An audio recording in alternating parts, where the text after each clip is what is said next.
জোস্তা রান্নাঘর থেকে সবাইকে অনেক অনেক শুভেচ্ছা। আজকে আপনাদের জন্য আমি একটা রান্না নিয়ে আসলাম। এটা হচ্ছে মাছের ডিম।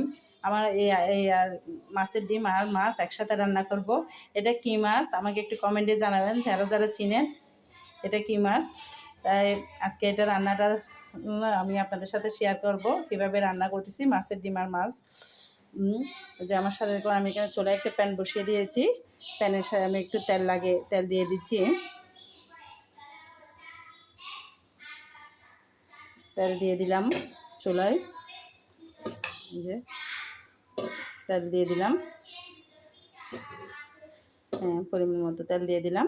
তেলটা একটু গরম হয়ে আসলে আমি এখানে হলুদ, মরিচ, পেঁয়াজ সব একসাথে করে রাখলাম। এখানে সবগুলো একসাথে করে রেখে আমি এটা দিয়ে দিব। এই যে আমার তেলটা গরম হয়ে আসছে, এটা এবার এখানে দিয়ে দিব। লাগে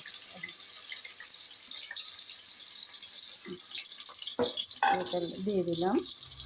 এভাবে করে মশলাটা এবার ভালো করে মশলাটা কষিয়ে নিব। মশলা ভালো করে যত কষাবেন তত মাছের টেস্ট বেড়ে যাবে। আপনারা আবারও গরম শুরু হয়েছে, সবার কেমন লাগতেছে? তবে আল্লাহর এক রহমত, কুরবানের 2 দিন আগে করে বৃষ্টি দিয়ে দিয়েছে আল্লাহ। দেখেন আল্লাহর কি রহমত, সবাই বানালে এক টুকরো মাংস খেতে পারতো না এরকম গরমে, গরম হজম হইতো না সবার। তো আল্লাহর এক রহমত 2 দিন 3 দিন বৃষ্টি পরে ঠান্ডা করে দিছে আল্লাহ করে আমরা কুরবানটাও ইনশাল্লাহ আল্লাহ রহমতে পার করে ফেললাম। তো এটাও কিন্তু এটা একটা আল্লাহর রহমত। না হলে কী অবস্থা হতো, মানুষের গরু কিনে নিয়ে হাট বাজারে গিয়ে কী অবস্থা হতো।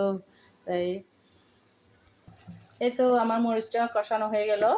এই যে মাশাআল্লাহ, এভাবে করে মশলাটা অনেকক্ষণ ধরে কষাবেন, তাহলে দেখবেন যে তরকারি রান্নাটা অনেক ভালো হবে। এই যে আমি মাছটা দিয়ে দিলাম, মাছটা ভেঙে দিই নাই। মাছটা আমি যখন শক্ত হবে তখন আমি মাছটা ভাঙবো, এখন আমি মাছটা ভাঙবো না। মাছটা আগে ভেঙে দিলে মাছগুলো ডিমগুলো ঘুরি হয়ে যায়, এই জন্য আমি ডিমটা ভেঙে দিই নাই। যখন শক্ত হবে তখন ভেঙে দিব। কয়েক পিস আমি মাছও দিয়ে দিচ্ছি সাথে। মাছের সাথে ডিম রান্না করলে এটা একটা আলাদা মজা হয়। এই যে দিয়ে দিচ্ছি। এটা কি মাছ আপনারা কমেন্টে জানাবেন, এবং কারা কারা পছন্দ করেন তারা জানাবেন। এটা কয়েক টুকরো পেটের মাছ দিয়ে দিলাম। এভাবে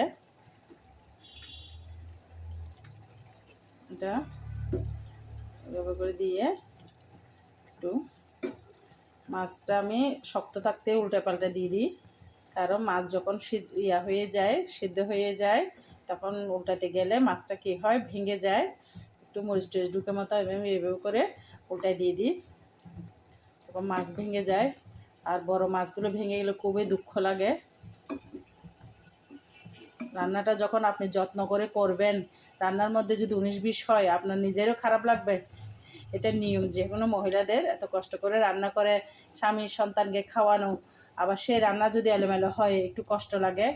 কারণ সব কিছুর আয়োজন কিন্তু সংসার এবং স্বামী সন্তান, ওই জন্য রান্নাটা একটু গুছিয়ে করতে হয়। আমি এই মাছটা ওদেরকে একটু খাওয়াইতে পারলে বা ওদেরকে একটু ভালো করে রান্নাটা ভালো হয়েছে কত শব্দটা শুনলে নিজেরও মন ভালো থাকে। গরমের মধ্যে রান্না করো মহিলারা শান্তি পাবে।